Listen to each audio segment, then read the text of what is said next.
Well, thank you very much, Larry. It's great to be back in beautiful Davos, Switzerland, and to address so many respected business leaders, so many friends, few enemies, and all of the distinguished guests. It's a who's who, I will say that. I've come to this year's World Economic Forum with truly phenomenal news from America.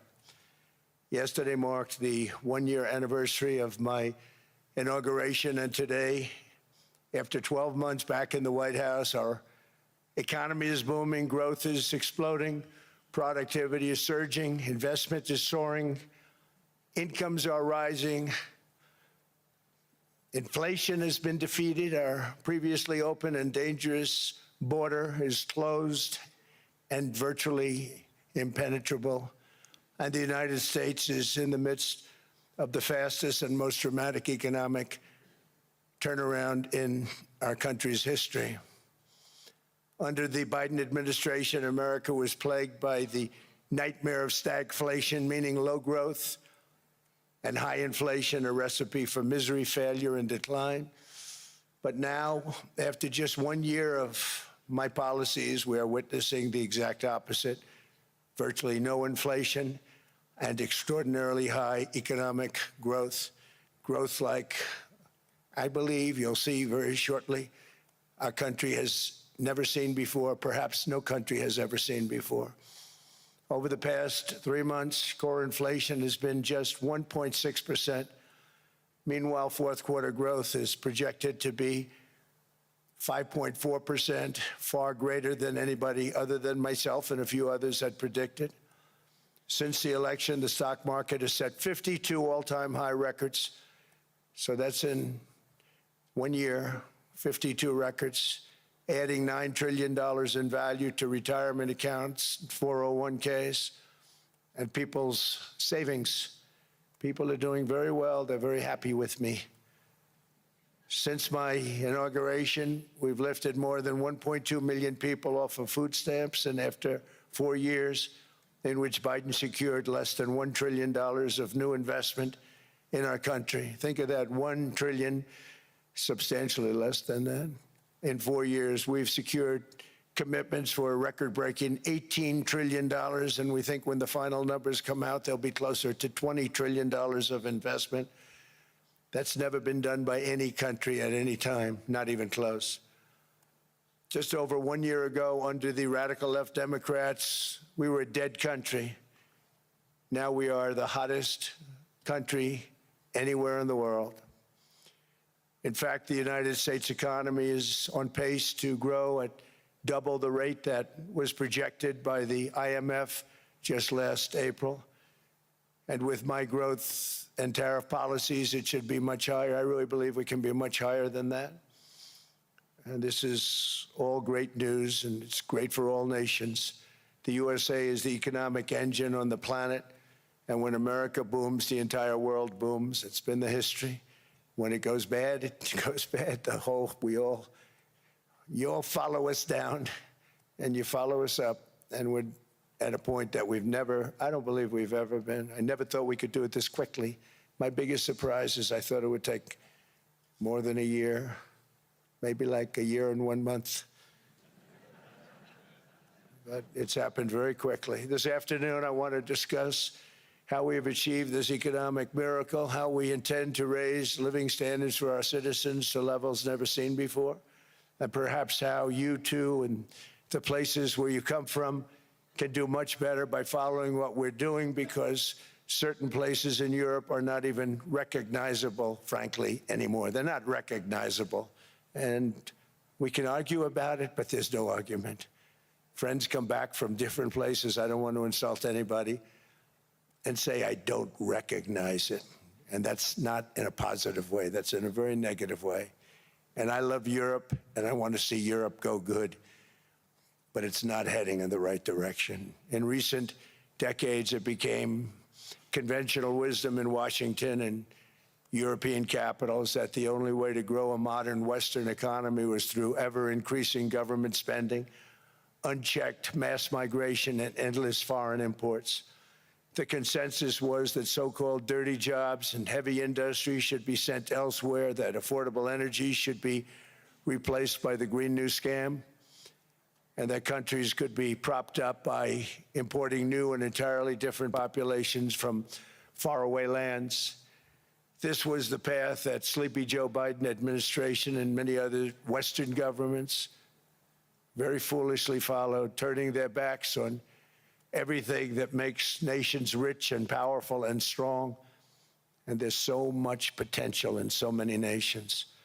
The result was record budget and trade deficits and a growing sovereign deficit driven by the largest wave of mass migration in human history. We've never seen anything like it. Quite frankly, many parts of our world are being destroyed before our very eyes, and the leaders don't even understand what's happening. And the ones that do understand aren't doing anything about it. Virtually all of the so-called experts predicted my plans to end this failed model would trigger a global recession and runaway inflation. But we have proven them wrong. It's actually just the opposite. In 1 year, our agenda has produced a transformation like America has not seen in over 100 years. Instead of closing down energy plants, we're opening them up. Instead of building ineffective, money-losing windmills, we're taking them down and not approving any. Instead of empowering bureaucrats, we're firing them, and they're going out and getting jobs in the private sector for 2 and 3 times what they were making in government.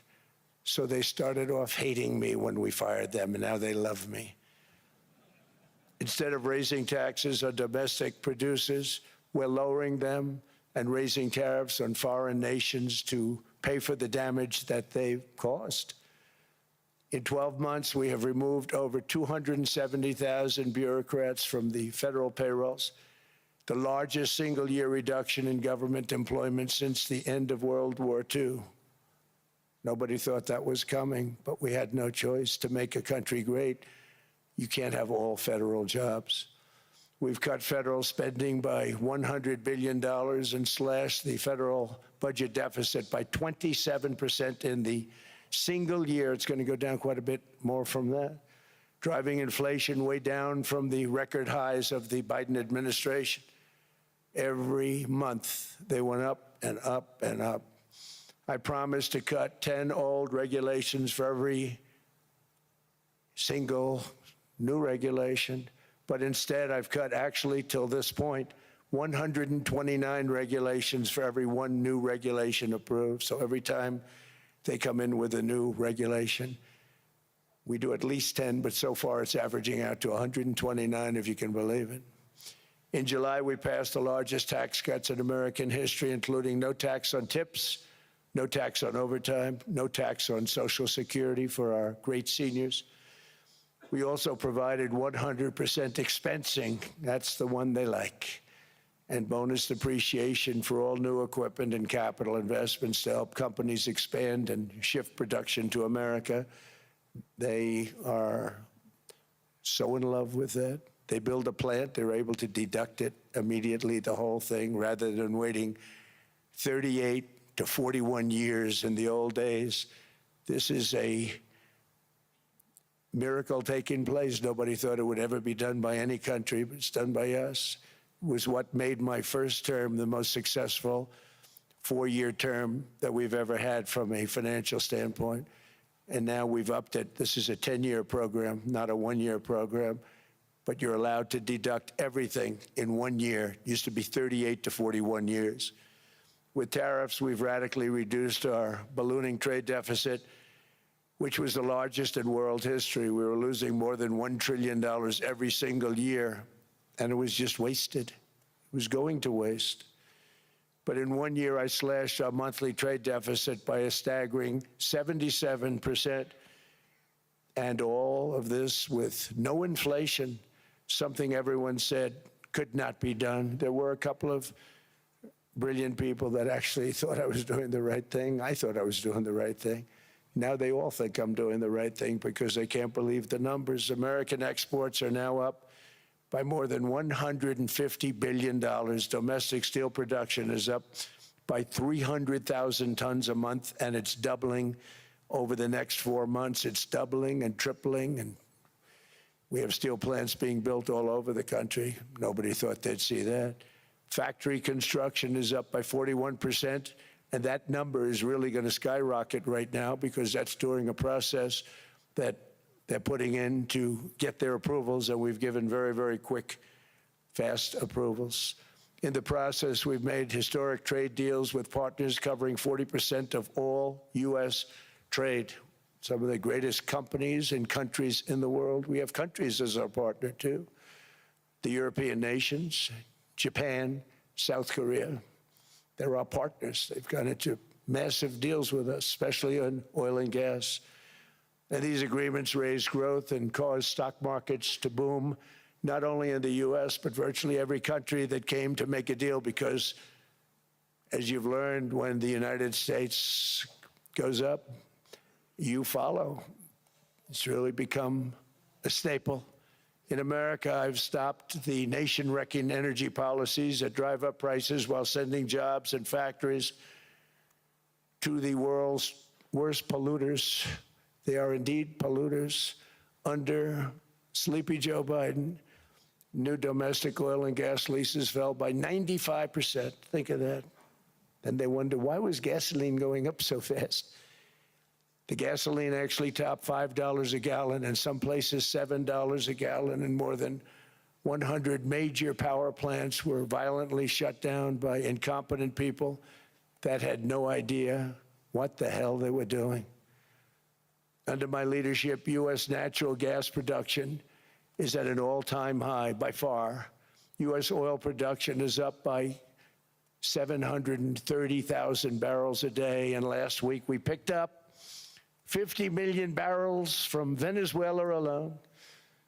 Venezuela has been an amazing place for so many years, but then they went bad with their policies. 20 years ago, it was a great country, and now it's got problems, but we're helping them. And those 50 million barrels, we're going to be splitting up with them, and they'll be making more money than they've made in a long time. Venezuela is going to do fantastically well. We appreciate all of the cooperation we've been giving. We've been giving great cooperation. Once the attack ended, and they said, let's make a deal. More people should do that. But Venezuela is going to make more money in the next 6 months than they've made in the last 20 years. Every major oil company is coming in with us. It's amazing. It's a beautiful thing to see. The leadership of the country has been very good. They've been very, very smart. The price of gasoline is now below $2.50 a gallon in many states, $2.30 a gallon in most states, and will soon be averaging less than $2 a gallon. In many places, it's already down even lower, $1.95 a gallon. Numerous states are at $1.99, numbers that nobody has heard for years. Actually, since my last administration, we got it down to around those numbers. I've signed an order directing an approval of many new nuclear reactors. We're going heavy into nuclear. I was not a big fan because I didn't like the risk, the danger. But they have the progress they've made with nuclear is unbelievable, and the safety progress they've made is incredible. We're very much into the world of nuclear energy, and we can have it now at good prices and very, very safe. And we're leading the world in AI by a lot. We're leading China by a lot. I think President Xi respects what we've done, in part because I've allowed these big companies building these massive buildings to build their own electric capacity. They're building their own power plants, which, when added up, is more than any country anywhere in the world is doing. I read recently an article in the Wall Street Journal that China's creating so much energy, and they are. I got to hand it to them. But we're creating as much or more, and we're letting them do that. I'm very proud of it. It was my idea. I said, you can't create this much energy. We needed more than double the energy currently in the country just to take care of the AI plants. And I said, we can't do that. We have an old grid system. And I came up with the idea, you know, you people are brilliant, you have a lot of money. Let's see what you can do. You can build your own electric generating plants. And they looked at me, they didn't believe me. All of the names that are, I think, in the room right now, if you want to know the truth, they didn't believe it. And I said, no, you can't. They came back 2 weeks and they didn't have the plant. They said, we thought you were kidding. I said, no, not only am I not kidding, you're going to have your approvals within 2 weeks. I always say nuclear will take 3 weeks, but most aren't going that. They're going oil and gas. They're even going coal in some cases. Because of my landslide election victory, the United States avoided the catastrophic energy collapse which befell every European nation that pursued the Green New Scam, perhaps the greatest hoax in history. The Green New Scam, windmills all over the place, destroy your land. Destroy your land. Every time that goes around, you lose $1,000. You're supposed to make money with energy, not lose money. Here in Europe, we've seen the fate that the radical left tried to impose on America. They tried very hard. Germany now generates 22% less electricity than it did in 2017, and it's not the current chancellor's fault. He's solving the problem. He's going to do a great job. But what they did before he got there, I guess that's why he got there.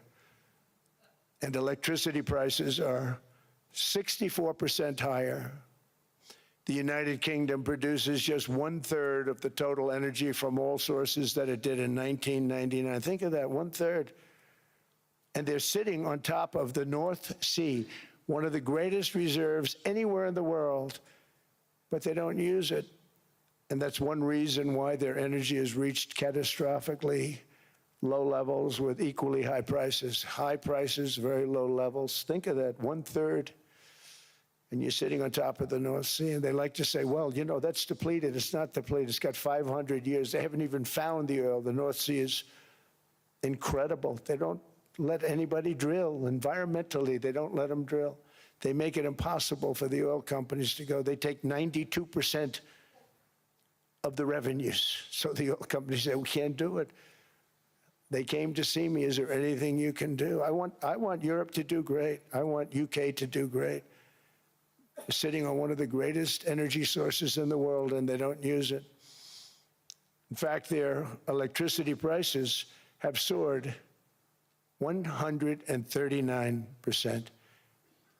There are windmills all over Europe. There are windmills all over the place, and they are losers. One thing I've noticed is that the more windmills a country has, the more money that country loses, and the worse that country is doing. China makes almost all of the windmills, and yet I haven't been able to find any wind farms in China. Did you ever think of that? It's a good way of looking at it. They're smart. China's very smart. They make them, they sell them for a fortune. They sell them to the stupid people that buy them, but they don't use them themselves. They put up a couple of big wind farms, but they don't use them. They just put them up to show people what they could look like. They don't spin, they don't do anything. They use a thing called coal, mostly. But China goes with the coal, they go with oil and gas. They're starting to look at nuclear a little bit, and they're doing just fine. They make a fortune selling the windmills, though, and I think really that's one that they wouldn't be surprised if it stopped. They are shocked that it continues to go. They're very friendly with me. They're shocked that people continue to buy those damn things. They killed the birds. They ruin your landscapes. Other than that, I think they're fabulous, by the way. Stupid people buy them. The consequences of such destructive policies have been stark, including lower economic growth, lower standards of living, lower birth rates, more socially disruptive migration, more vulnerability to hostile foreign adversaries, and much, much smaller militaries. The United States cares greatly about the people of Europe. We really do. I mean, look, I am derived from Europe. Scotland and Germany, 100% Scotland, my mother, 100% German, my father. And we believe deeply in the bonds we share with Europe. as a civilization. I want to see it do great. That's why issues like energy, trade, immigration, and economic growth must be central concerns to anyone who wants to see a strong and united West, because Europe and those countries have to do their thing. They have to get out of the culture that they've created over the last 10 years. It's horrible what they're doing to themselves. They're destroying themselves. It's beautiful, beautiful places. We want strong allies, not seriously weakened ones. We want Europe to be strong. Ultimately, these are matters of national security, and perhaps no current issue makes the situation more clear than what's currently going on with Greenland. Would you like me to say a few words of Greenland? I was going to leave it out of the speech, but I think I would have been reviewed very negatively. I have tremendous respect for both the people of Greenland and the people of Denmark, tremendous respect. But every NATO ally has an obligation to be able to defend their own territory. And the fact is, no nation or group of nations is in any position to be able to secure Greenland other than the United States. We're a great power, much greater than people even understand. I think they found that out 2 weeks ago in Venezuela. We saw this in World War II, when Denmark fell to Germany after just 6 hours of fighting and was totally unable to defend either itself or Greenland. So the United States was then compelled, we did it, we felt an obligation to do it, to send our own forces to hold the Greenland territory, and hold it we did at great cost and expense. They didn't have a chance of getting on it, and they tried. Denmark knows that. We literally set up bases on Greenland for Denmark. We fought for Denmark. We weren't fighting for anyone else. We were fighting to save it for Denmark. Big, beautiful piece of ice. It's hard to call it land. It's a big piece of ice. But we saved Greenland and successfully prevented our enemies from gaining a foothold in our hemisphere. So we did it for ourselves also. And then after the war, which we won it big. Without us, right now you'd all be speaking German and a little Japanese, perhaps. After the war, we gave Greenland back to Denmark.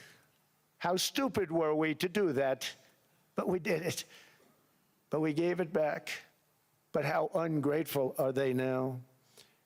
So now our country and the world face much greater risks than it did ever before because of missiles, because of nuclear, because of weapons of warfare that I can't even talk about. 2 weeks ago, they saw weapons that nobody ever heard of. They weren't able to fire one shot at us. They said, what happened? Everything was discombobulated. They said, we've got them in our sights. Press the trigger, and nothing happened. No anti-aircraft missiles went up. There was one that went up about 30 feet and crashed down right next to the people that sent it. They said, what the hell is going on? Those defensive systems were made by Russia and by China. So they're going to go back to the drawing boards, I guess. Greenland is a vast, almost entirely uninhabited and undeveloped territory that's sitting undefended in a key strategic location between the United States, Russia, and China. That's exactly where it is, right smack in the middle.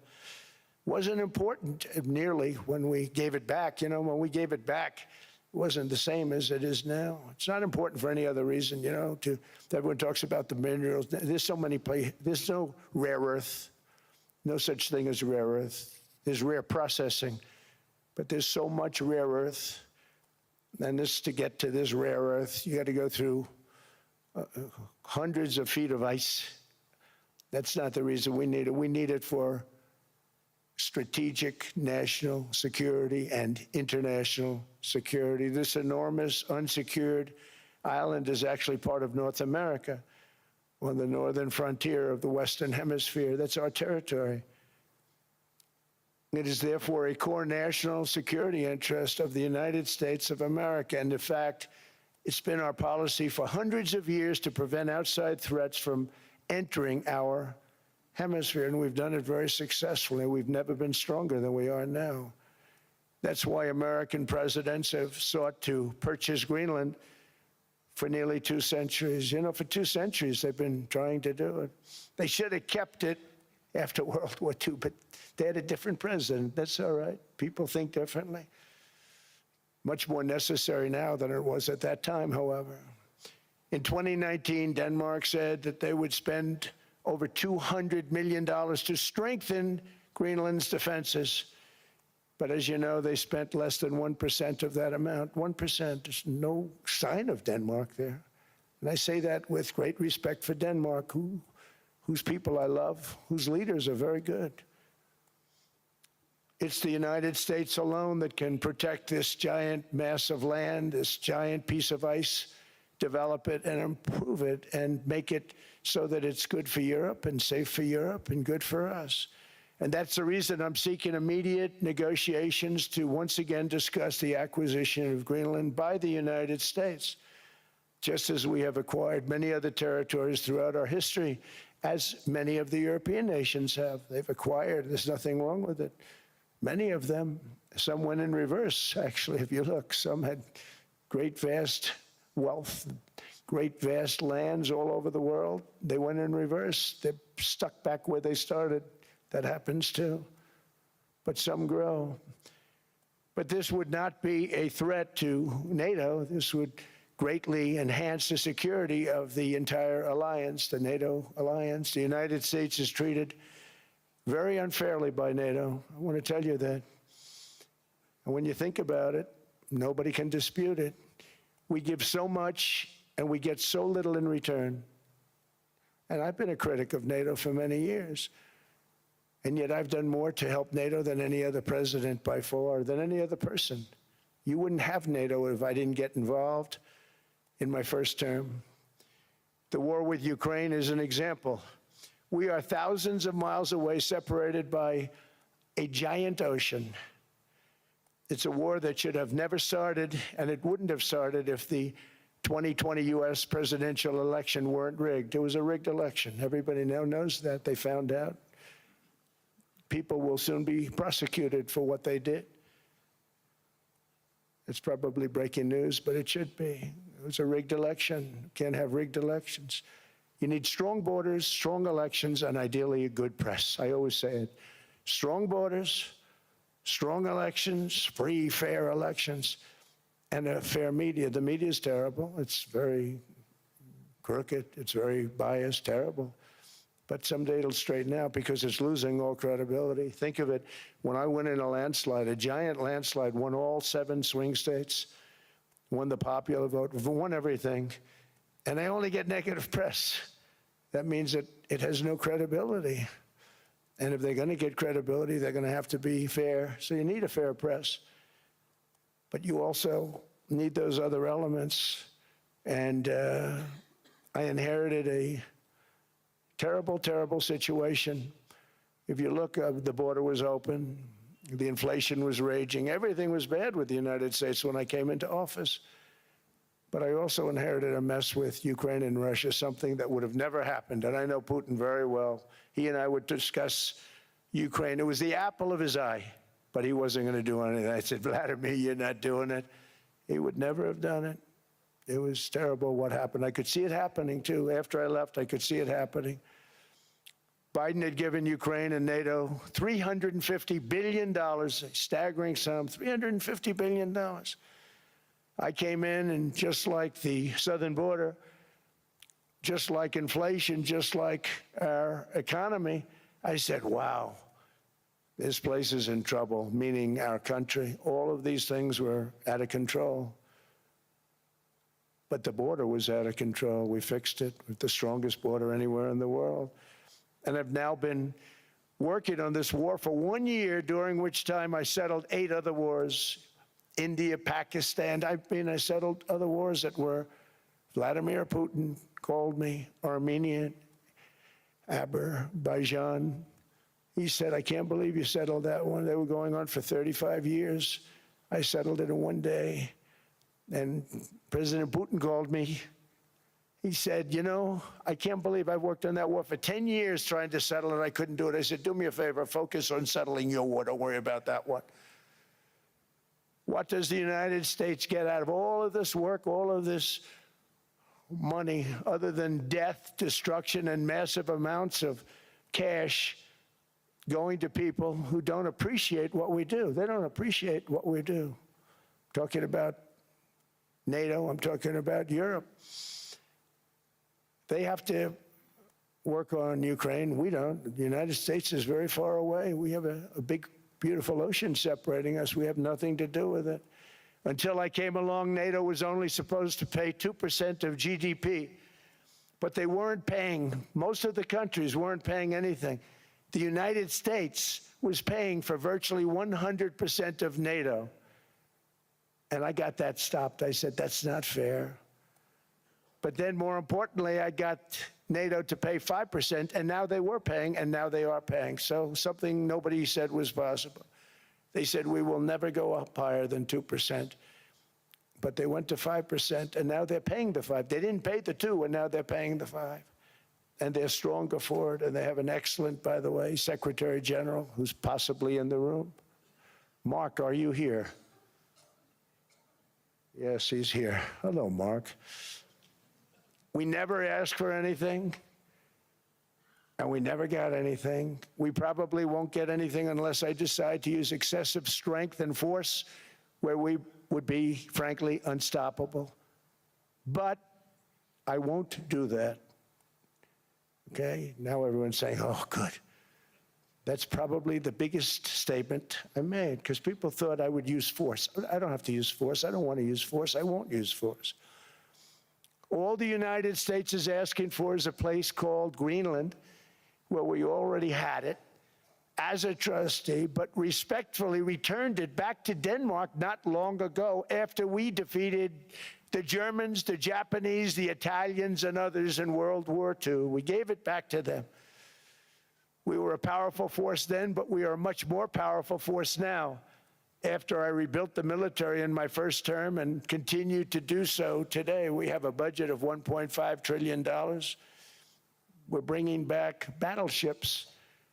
The battleship is 100 times more powerful than the great battleships you saw in World War II, those great, big, gorgeous ships, the Missouri, the Iowa, the Alabama.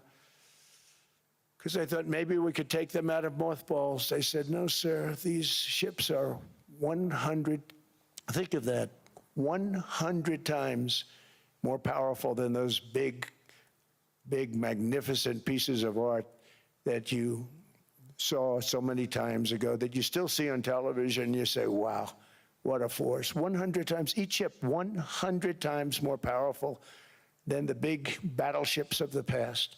So that was the end of the mothball story. So what we have gotten out of NATO is nothing except to protect Europe from the Soviet Union and now Russia. I mean, we've helped them for so many years. We've never gotten anything, except we pay for NATO. And we paid for many years until I came along. We paid for, in my opinion, 100% of NATO because they weren't paying their bills.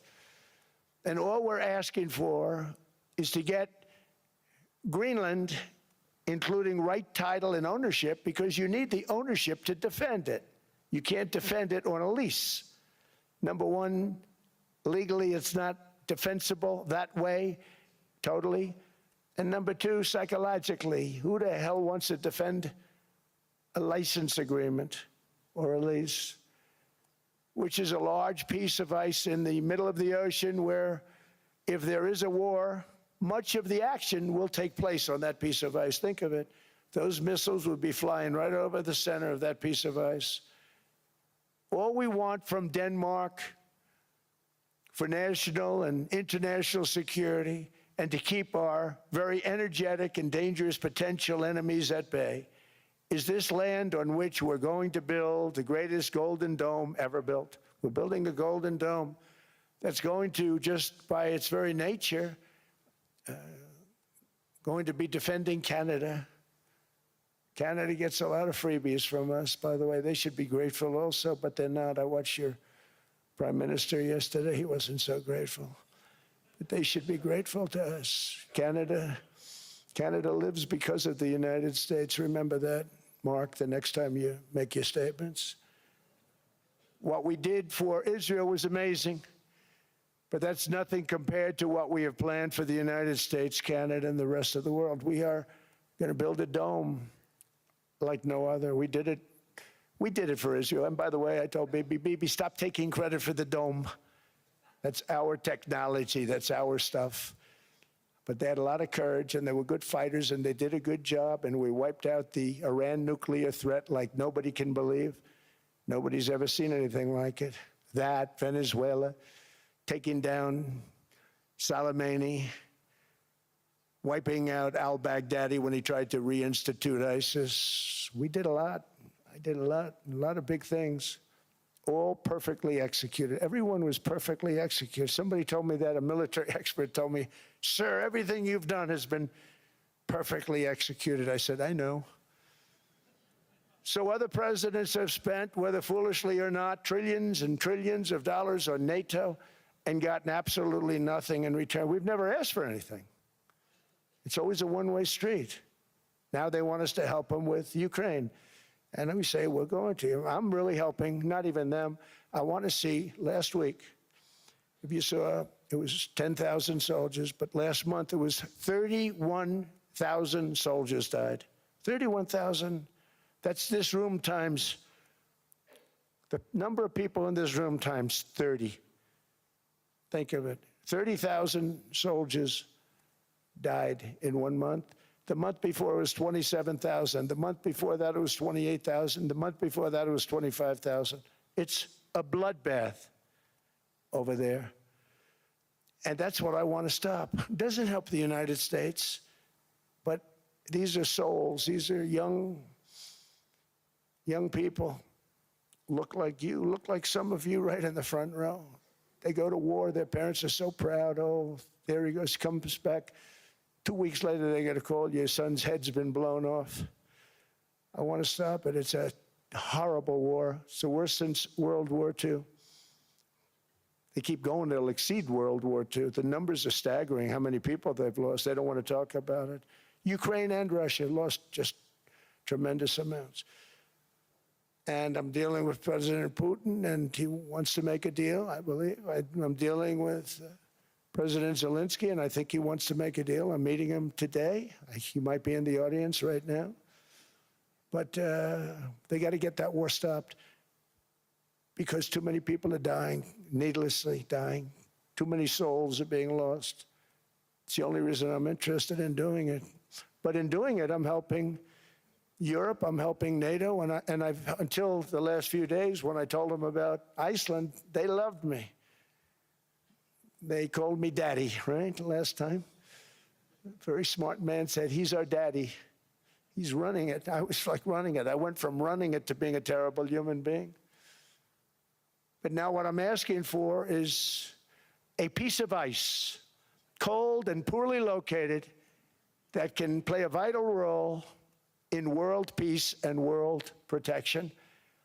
It's a very small ask compared to what we have given them for many, many decades. But the problem with NATO is that we'll be there for them 100%. But I'm not sure that they'd be there for us. If we gave them the call, gentlemen, we are being attacked. We're under attack by such and such a nation. I know them all very well. I'm not sure that they'd be there. I know we'd be there for them. I don't know that they'd be there for us. So with all of the money we expend, with all of the blood, sweat, and tears, I don't know that they'd be there for us. They're not there for us on Iceland, that I can tell you. I mean, our stock market took the first dip yesterday because of Iceland. So Iceland's already cost us a lot of money. But that dip is peanuts compared to what it's gone up.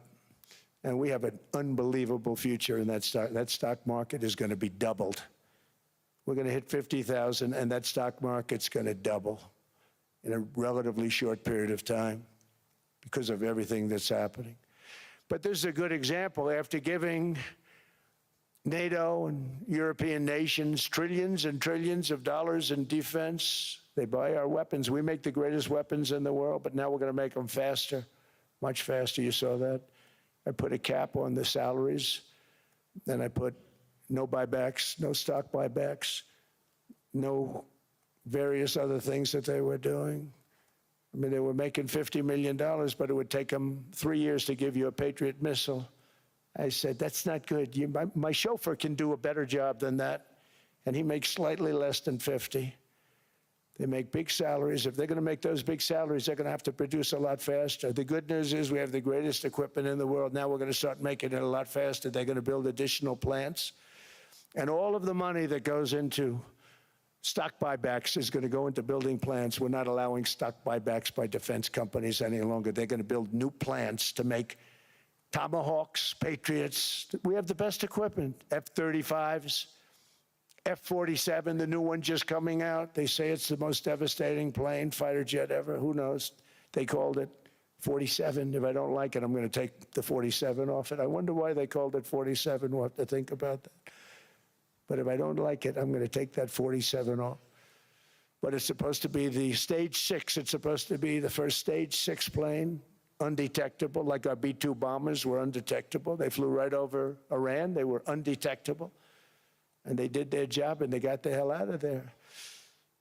So we want a piece of ice for world protection, and they won't give it. We've never asked for anything else, and we could have kept that piece of land, and we didn't. So they have a choice. You can say yes, and we will be very appreciative, or you can say no, and we will remember. A strong and secure America means a strong NATO, and that's one reason why I'm working every day to ensure our military is very powerful, our borders are very strong, and above all, our economy is strong because national security requires economic security and economic prosperity, and we have the greatest that we've ever had. Biden and his allies destroyed our economy and gave us perhaps the worst inflation in American history. They say 48 years, I say forever, but I think 48 years is the equivalent to forever. Whether it's 48 years or ever, it's terrible, costing the typical family $33,000. What they did to this country should never, ever be forgotten. It's early, but he has to be rated as the worst president we've ever had by far. The auto pen did much of the damage. The auto pen, he was the auto pen president, because I don't believe a sane president would have ever signed the kind of things that he signed.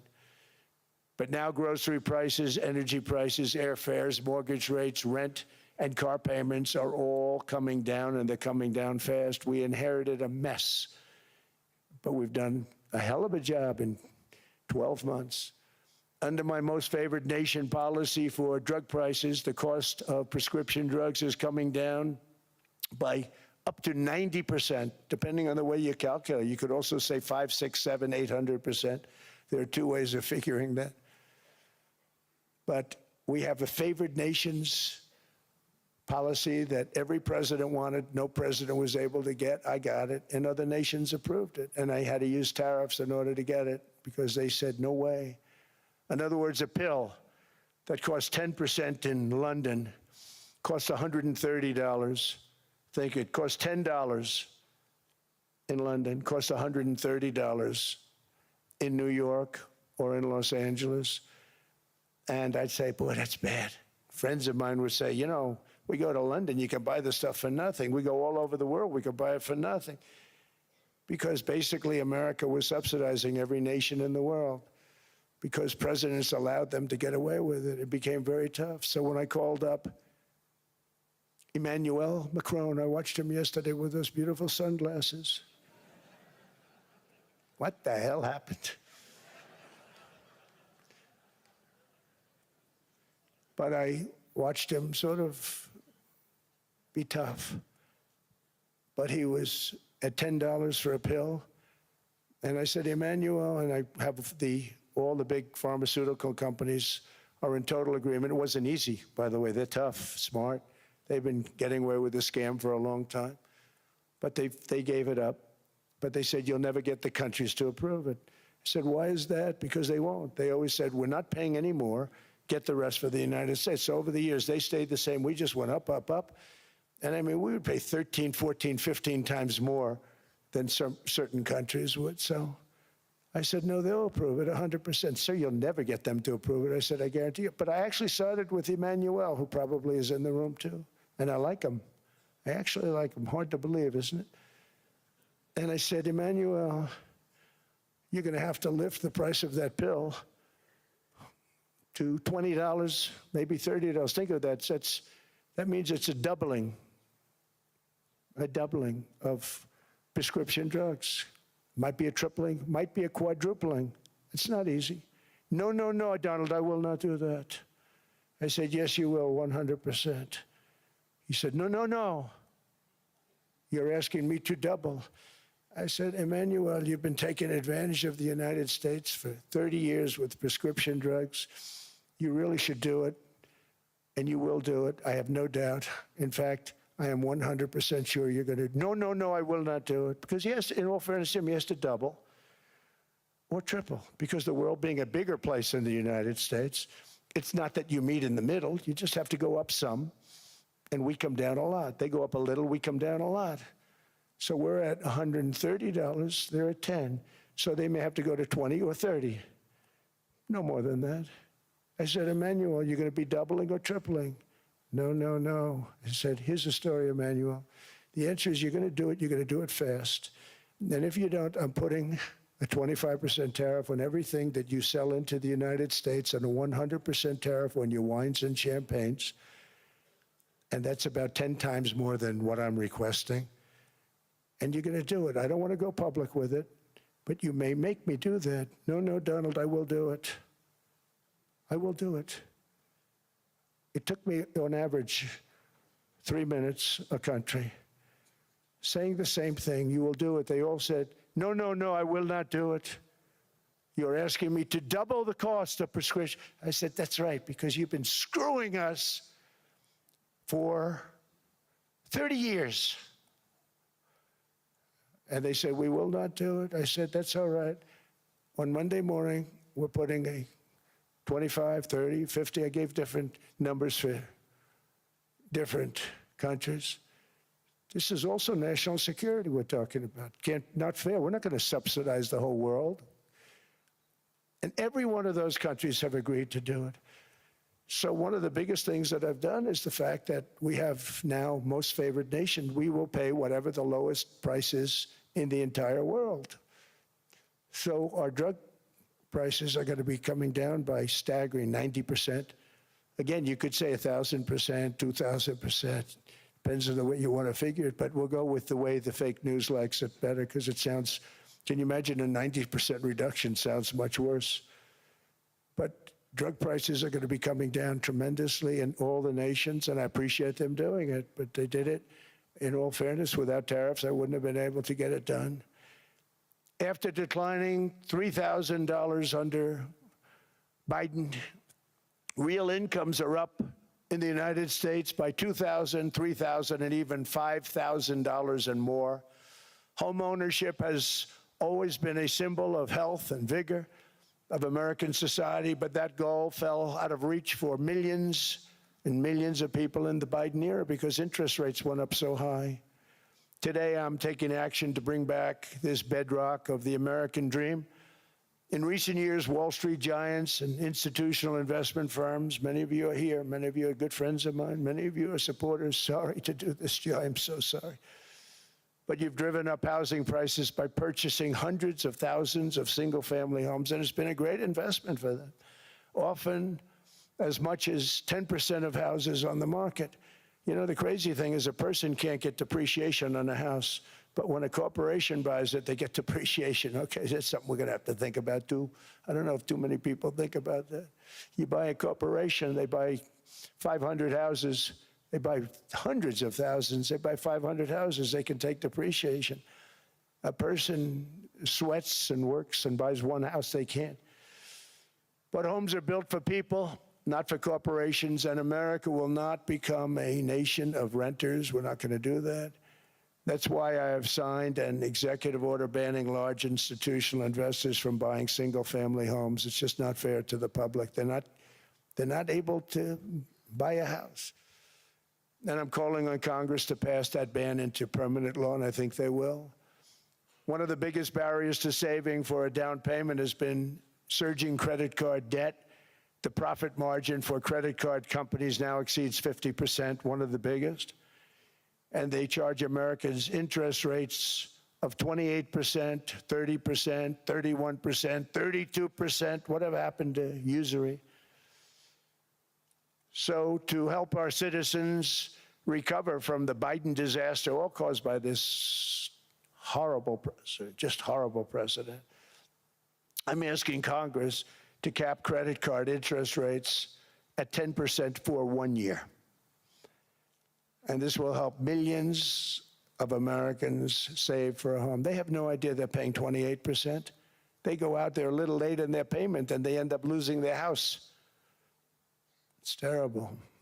To unleash innovation in savings and financing, I'm also working to ensure America remains the crypto capital of the world. And to that end, last year I signed the landmark Genius Act into law. Now Congress is working very hard on crypto market structure legislation, Bitcoin, all of them, which I hope to sign very soon, unlocking new pathways for Americans to reach financial freedom. And I did it for two reasons. Number one, I thought it was politically good, and it was. I got tremendous political support. But more importantly, China wanted that market too. It's just like they want the AI. And we've got that market, I think, pretty well locked up. If I didn't do it, Biden was totally against it until before the election, when they realized that, there were millions of people voting against him over crypto. And all of a sudden, they loved it very much, but it was too late. They blew it. But it is politically popular, but it's much more importantly, we have to make it so that China doesn't get the hold of it. And once they have that hold, we're not going to be able to get it back. So I'm honored to have done it. Finally, I've instructed government-backed institutions to purchase up to $200 billion in mortgage bonds to bring down interest rates. And I'll be announcing a new Fed chairman in the not-too-distant future. I think he'll do a very good job. See, I gave away some of it. I did give that away. So we have something, got something, but somebody that's very respected. They're all respected. They're all great. Everyone that I interviewed is great. Everyone could do, I think, a fantastic job. Problem is they change once they get the job. They do. They're saying everything I want to hear, and then they get the job. They're locked in for 6 years. They get the job, and all of a sudden, let's raise rates a little bit. I call them, sir, we'd rather not talk about this. It's amazing how people change once they have the job, but it's too bad. Sort of disloyalty, but they got to do what they think is right. We have a terrible chairman right now, Jerome, too late Powell. He's always too late. And he's very late with interest rates, except before the election, he was just fine for the other side. So we're going to have somebody that's great, and we hope he does the right job. Last week, the average 30-year mortgage rate dropped below 6% for the first time in many years. Another major factor in driving up housing costs was the mass invasion of our borders. And I have to say one thing about housing, because nobody ever says this. I am very protective of people that already own a house, of which we have millions and millions and millions. And because we have had such a good run, the house values have gone up tremendously. And these people have become wealthy. They weren't wealthy. They become wealthy because of their house. And every time you make it more and more and more affordable for somebody to buy a house cheaply, you're actually hurting the value of those houses, obviously, because the one thing works in tandem with the other. And I don't want to do anything that's going to hurt the value of people that own a house, who for the first time in their lives are walking around the streets of whatever city they're in, very proud that their house is worth $500,000, $600,000, $700,000. Now, if I want to really crush the housing market, I could do that so fast and people could buy houses, but you would destroy a lot of people that already have houses. In some cases, they've mortgaged their house, and the mortgage would be very low, and all of a sudden the mortgage without any changes becomes very high, and they end up losing the house. I'm not going to hurt, and I speak with Scott, who's doing a fantastic job, and Howard, who's doing a fantastic job, and all of my people. And I always say, look, you know, I can crush the hell out of the market. We can drop interest rates to a level, and that's one thing we do want to do. That's natural. That's good for everybody. You know, the dropping of the interest rates, we should be paying a much lower interest rate than we are. We should be paying the lowest interest rate of any country in the world, because without the United States, you don't have a country. I mean, I had a case with Switzerland. We happened to be in Switzerland. Maybe I'll give you a quick story. But they were paying nothing. They make beautiful watches, great watches, Rolex, all of them.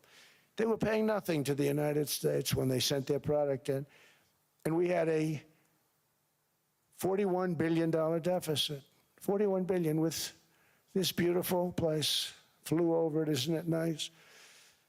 So I said, let's put a 30% tariff on them so that we get back some of it, not all of it at all. We'd still have a deficit, big deficit. We had 41 million. That's a big deficit. And I said, let's put a tariff on. Different tariffs, different places. You're all party to them.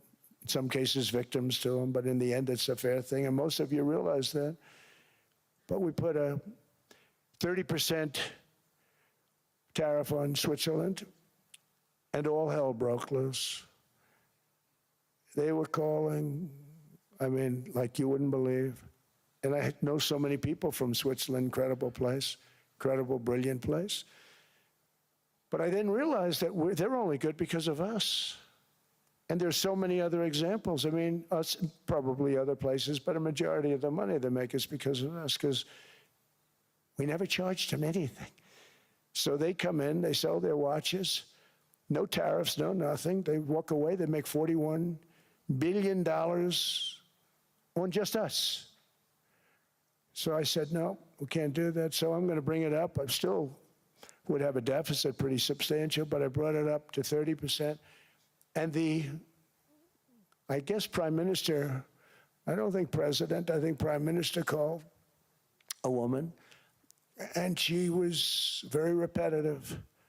She said, no, no, no, you cannot do that, 30%.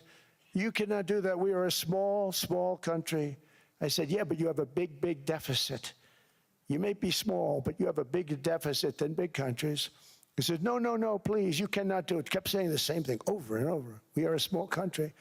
I said, but you're a big country in terms of, and she just rubbed me the wrong way, I'll be honest with you.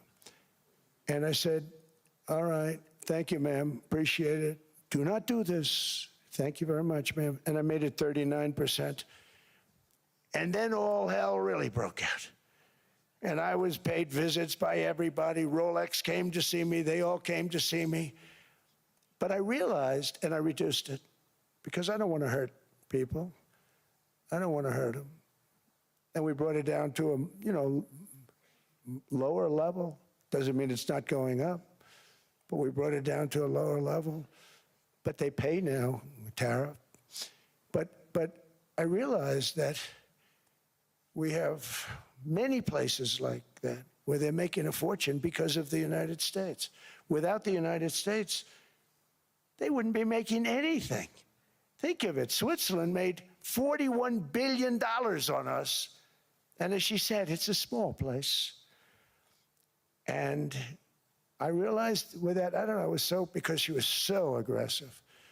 And I realized in that conversation that the United States is keeping the whole world afloat.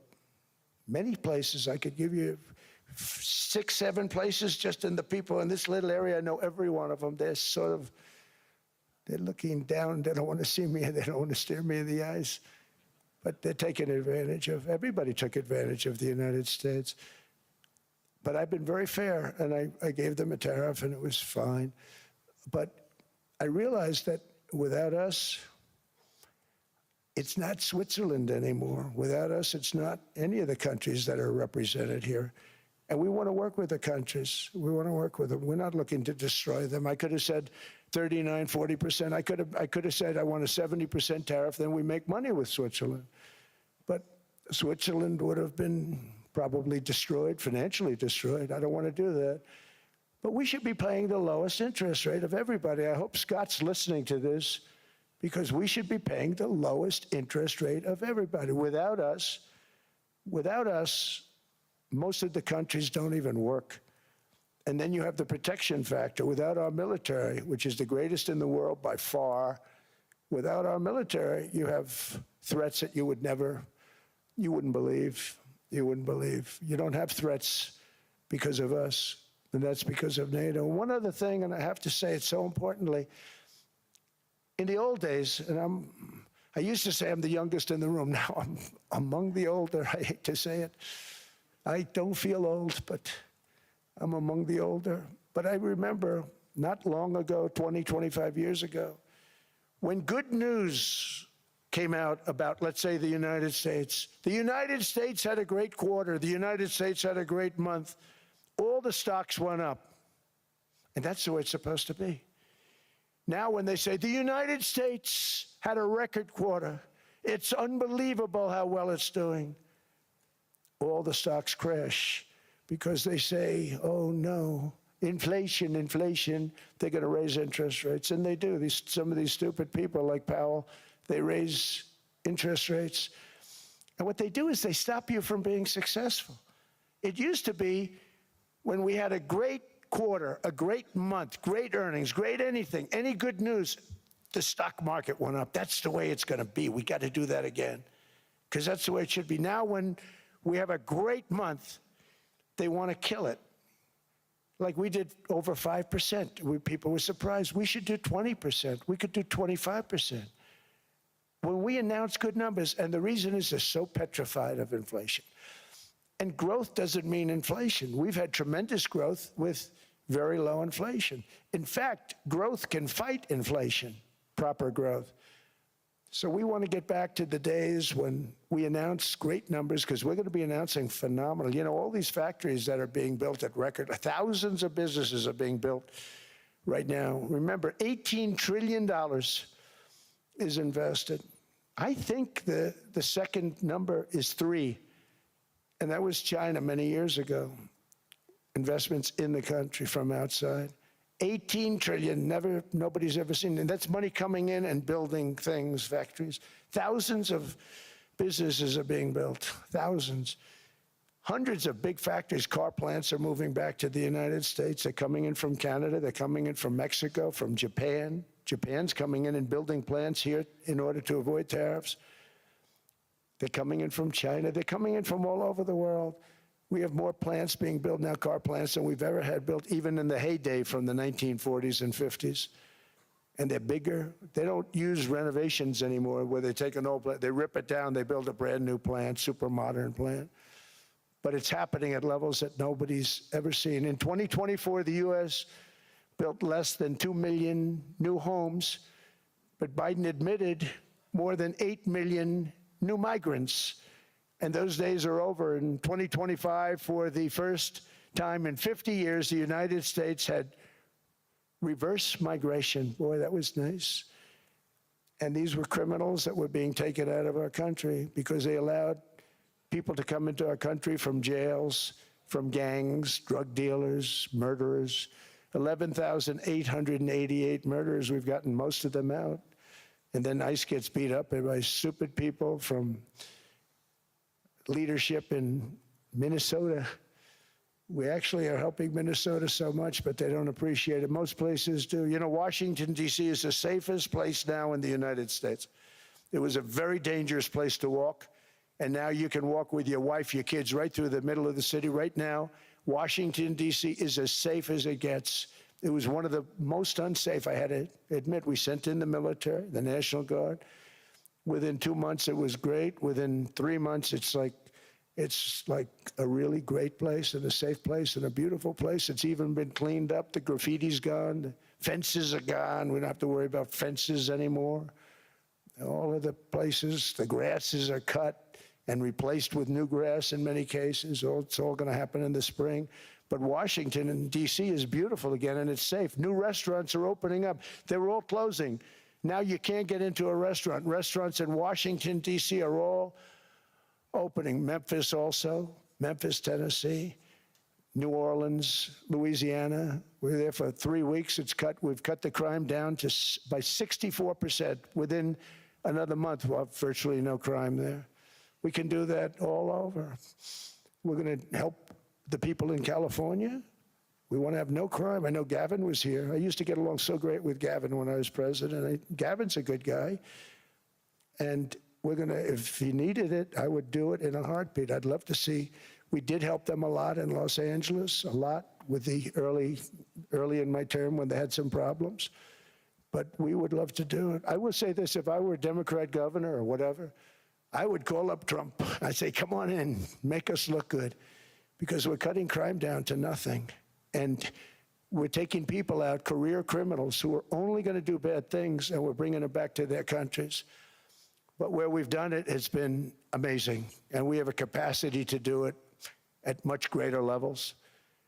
We're cutting illegal aliens off welfare and other government benefits, and I have directed that starting immediately, there will be no more payments to sanctuary cities because they are really just sanctuaries for criminals. They're really protecting criminals, and those are the ones we have to get out of the country. Murderers, drug dealers, the mentally insane. They emptied their mental institutions into the United States.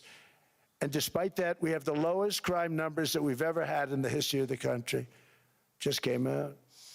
But equally importantly, we're cracking down on more than $19 billion in fraud that was stolen by Somalian bandits. Can you believe that Somalia, they turned out to be higher IQ than we thought. I always say these are low IQ people. How did they go into Minnesota and steal all that money? And we have, you know, they're pirates, they're good pirates, right? But we shoot them out of the water just like we shoot the drug boats out. They're not pirating too many boats lately, do you notice?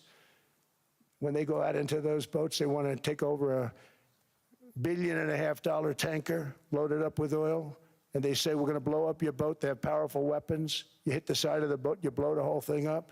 The insurance companies are petrified, so they say, just give them the boat, we'll give them money instead. And I don't do that. We blow them right the hell out of the water. We see them going out, we blow them out of the water. We don't have any pirates so much anymore. If we do, they won't be there long.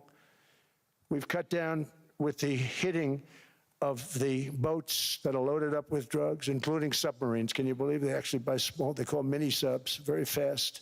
They're meant for drugs. We've knocked out 2 of them. The Democrats say they were fishing. You have ruined somebody's fishing weekend, I would say. A submarine is not a fishing boat. You don't fish. But we've knocked down drugs by water, the oceans, the sea, by 97.2%. Think of that. And I actually say, who the hell are the 3%? Because I would not want to be piloting one of those boats. We knocked them down, and now we're going to start on land. We're going to knock it all out. The land is the easy part. What we did on sea is incredible, and that's our great military. The situation in Minnesota reminds us that the West cannot mass import foreign cultures which have failed to ever build a successful society of their own. I mean, we're taking people from Somalia, and Somalia is a failed, it's not a nation. Got no government, got no police, got no military, got no nothing. And then we have this fake congressperson who they just reported is worth $30 million. You believe this? Ilhan Omar, talking about the Constitution provides me. She comes from a country that's not a country, and she's telling us how to run America. Not going to get away with it much longer, let me tell you. The explosion of prosperity and conclusion and progress that built the West did not come from our tax codes. It ultimately came from our very special culture. This is the precious inheritance that America and Europe have in common. We share it. We share it, but we have to keep it strong. We have to become stronger, more successful, and more prosperous than ever.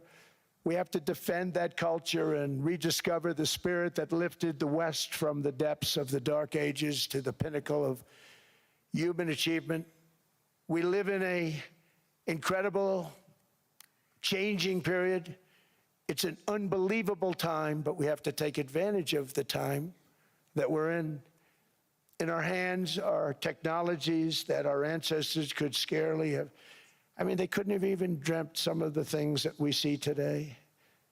And so rapidly they're produced. I mean, AI, 2 years ago, nobody ever heard of the term, and now everybody's talking about it. And it can have some very good purpose. It could also have some dangerous purpose, and for that we have to watch out. But some tremendous things are happening because of it.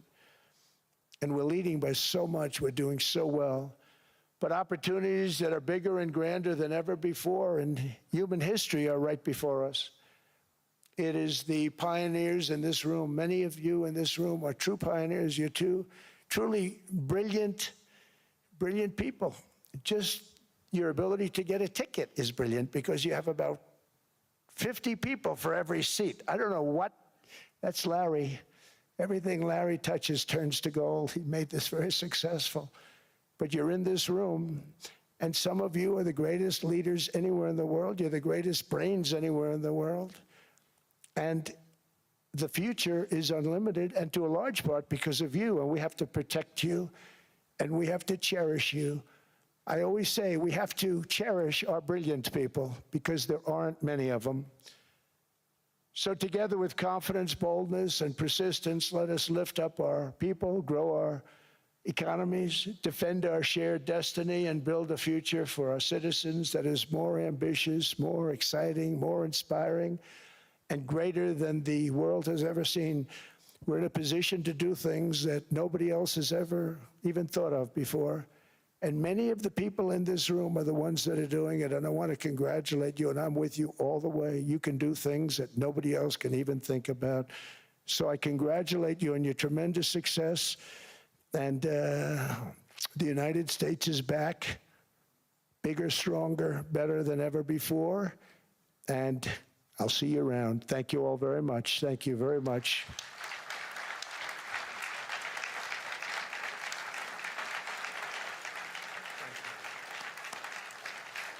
Thank you.